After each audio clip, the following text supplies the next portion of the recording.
శివుడు ఎంత ప్రొటెక్టివ్ అంటే, నీకు ఎవడో ఒక శత్రువు ఉన్నాడు, వాడు నిన్ను చూసి ఓరవలేకపోతున్నాడు, ఎప్పుడు నీకేదో హాని జరగాలి చెయ్యాలి అని చూస్తున్నాడు. నువ్వేమో రోజు శంకరుని పూజిస్తావు. శివుడు ఏమంటాడు తెలుసా అప్పుడు?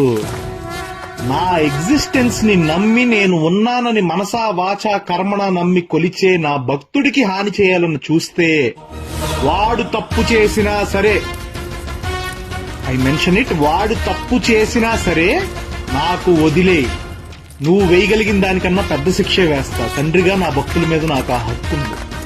అలా కాదని నువ్వు వాడికి హాని చేయాలని చూస్తే ఏదో ఒక రూపంలో వస్తా, ఖచ్చితంగా నిన్ను చంపేస్తా.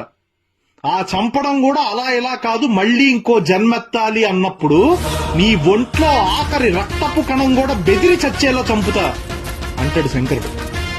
అంత ప్రొటెక్టివ్ అండ్ అంత ప్రేమ.